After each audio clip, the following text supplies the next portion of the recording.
Bonjour à toutes et à tous. Alors il y a quelques années, j'ai acheté cette mini perceuse qui est très pratique pour les travaux de précision. Elle est munie d'un interrupteur à 6 positions. Donc la première position c'est off, moteur éteint. Ensuite, donc un sélecteur qui va de 1 à 5 et qui permet donc de varier en théorie la vitesse sur 5 positions, entre 8000 et 30 000 tours minute. Alors le principal défaut de cette perceuse, c'est son alimentation, donc qui était fixée à l'origine derrière le curseur et soudée directement sur le stator. Le problème de cette alimentation, donc, c'est donc qu'elle générait une instabilité au niveau de la vitesse de rotation, et ceci dès la première vitesse. Donc en gros, ça donnait ça.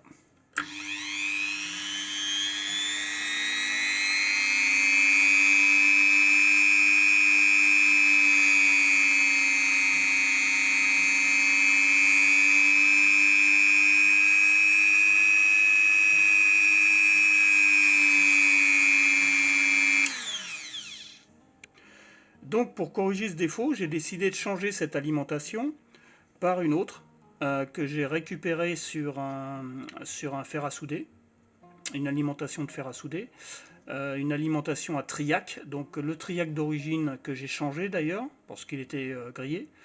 Et donc cette alimentation sera logée dans un boîtier en PLA que j'ai imprimé en 3D, qui sera composé d'un corps, donc dans lequel le circuit sera logé. Voilà. Donc on aura l'alimentation secteur ici. Voilà. Et par-dessus, donc le boîtier de fermeture, dans lequel viendra justement un interrupteur. Voilà. Et le potentiomètre, donc un potentiomètre de 500 kΩ qui viendra se loger ici et qui permettra de varier la vitesse du moteur. J'ai récupéré un câble de 2 fois 1,5 mm² qui va servir de liaison entre la perceuse et le variateur.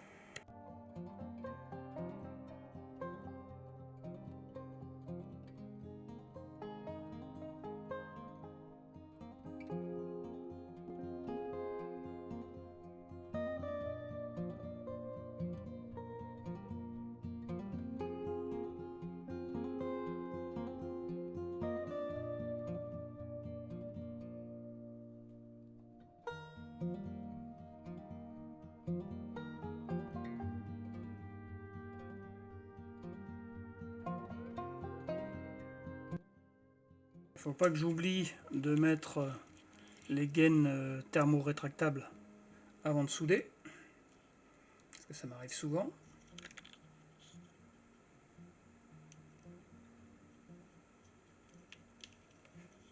Voilà, ça va être le morceau de gaine qui va venir en dernier. Je vais recouper un petit peu.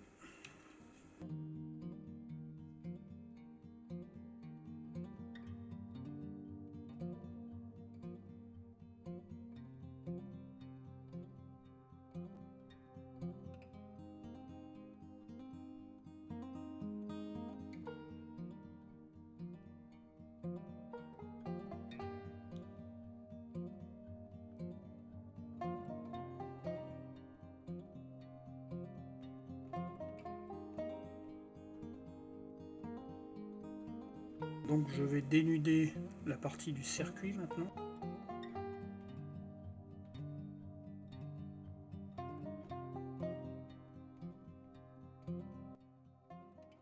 Par principe, je vais mettre mes fils par couleur, le bleu avec le bleu et le marron avec le marron.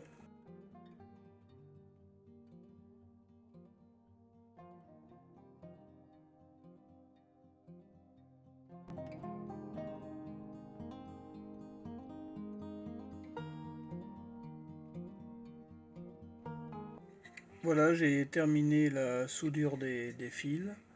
J'ai installé la gaine thermorétractable. J'ai collé le circuit au fond du boîtier à l'aide de la colle, d'une colle progressive à deux composants. Voilà, maintenant je vais raccorder l'autre extrémité à la perceuse.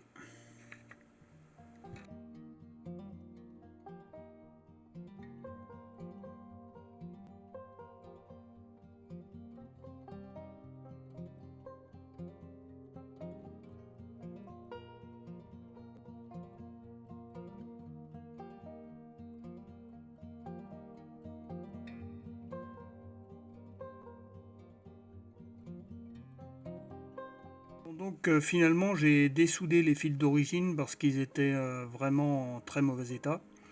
J'ai donc connecté directement les deux fils d'alimentation avec des cosses et directement sur le stator.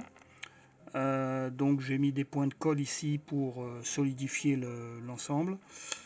J'ai modifié la deuxième partie de la protection plastique ici, c'est-à-dire que j'ai fait ici une ouverture. Ici j'ai un petit peu scié pour faire une ouverture pour le passage des câbles. Et donc voilà, ça donne ça. C'est-à-dire que ici, voilà, je me remets comme ça. Voilà, donc là on est à peu près remis.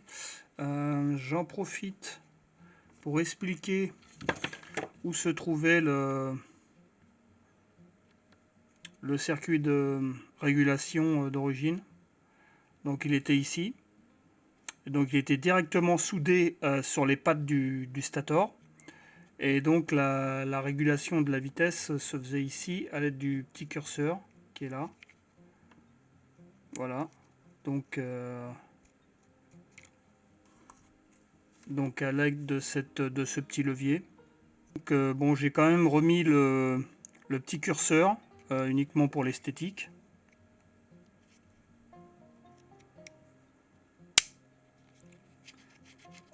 Voilà. Donc là, il sera juste là pour boucher le trou, mais il ne servira à rien. Ok. Donc ensuite, je vais remettre en place le rotor. Voilà. Ok, je mets les pistes à peu près en face des supports de balai. Donc j'ai ressoudé aussi au passage ici. On avait une rupture au niveau des deux parties cuivrées là. Et donc je vais remettre en place les balais. Voilà, alors il y en a un ici. Je regarde bien le sens. Voilà. Si, ça a l'air d'aller.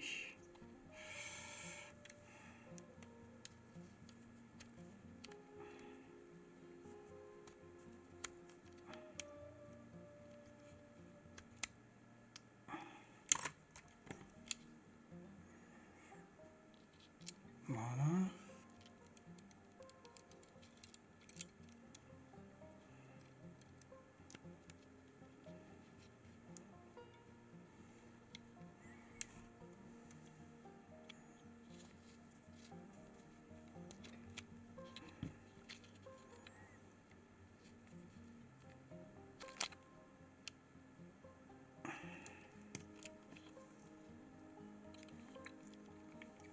Voilà.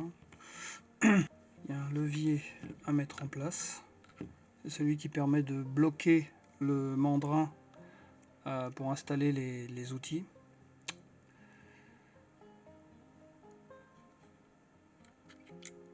Voilà, il y a comme ça. Là ensuite, c'est la partie bombée vers le bas.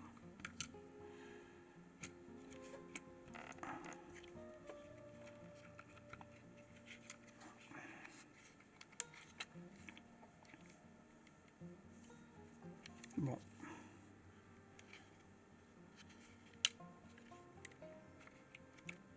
Bon, je vois qu'il y a une petite partie qui va forcer ici, là.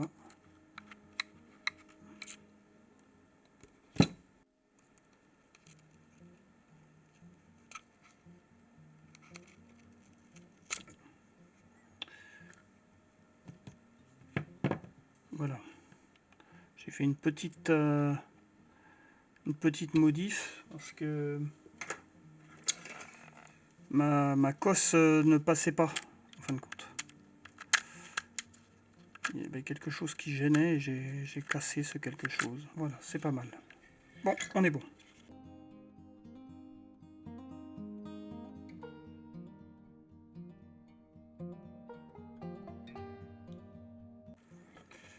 Alors maintenant, ce que je vais faire,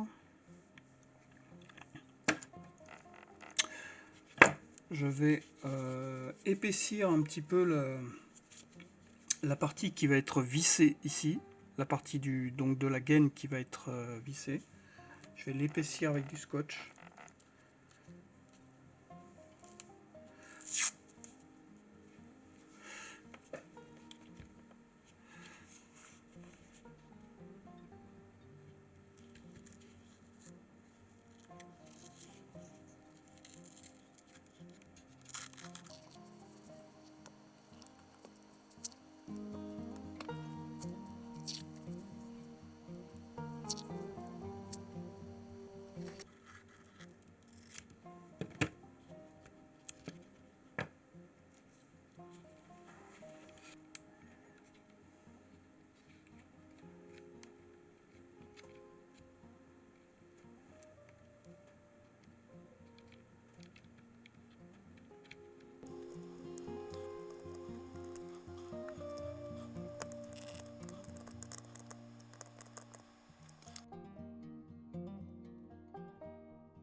La partie du circuit d'alimentation, donc j'ai modifié donc j'ai dû réimprimer le boîtier.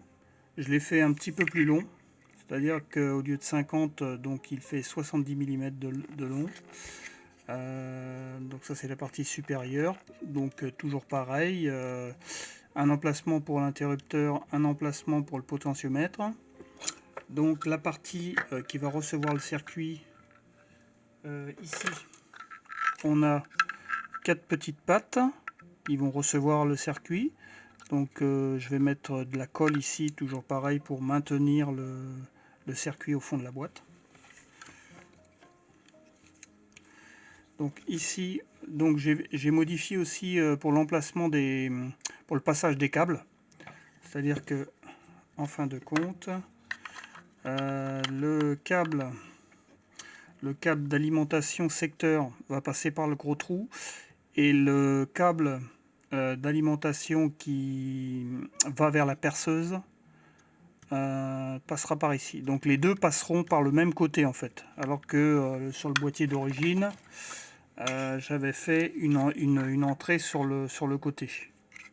J'ai fait deux ouïes d'aération, donc il y en a une de chaque côté du boîtier, qui va permettre de faire circuler l'air et donc d'évacuer la chaleur générée par le circuit. Donc le potentiomètre viendra comme ceci. Voilà. L'interrupteur qui viendra ici. Voilà. Mes deux câbles munis de connexion, donc qui viendront se brancher sur l'interrupteur. Voilà. Là et là.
Donc le collage est terminé.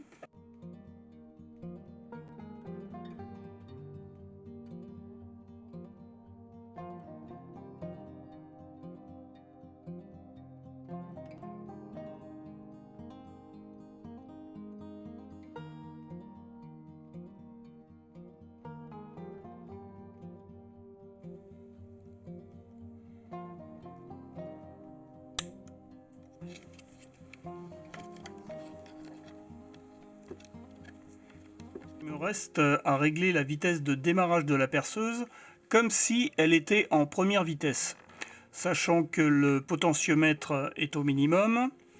Donc lorsque je mets en route, voilà ce qui se passe.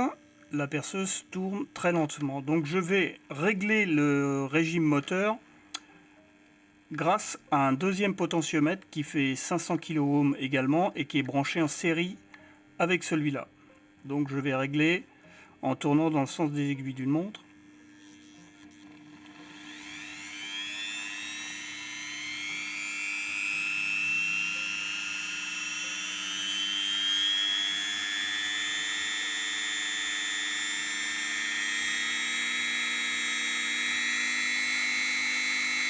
Jusqu'à obtenir un régime moteur régulier qui équivaut à la première vitesse. Donc là ici, maintenant je peux augmenter la vitesse. Là, diminuer au minimum de nouveau.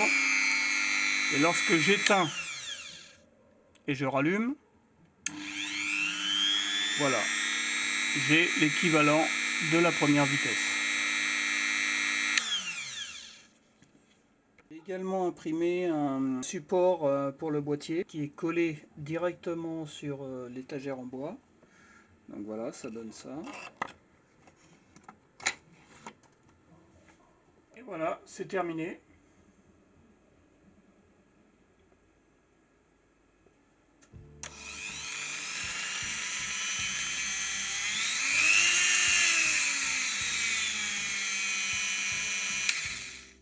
Cette vidéo est terminée, donc je vous invite à mettre un pouce vers le haut si vous avez apprécié et à vous abonner pour suivre les aventures de la chaîne.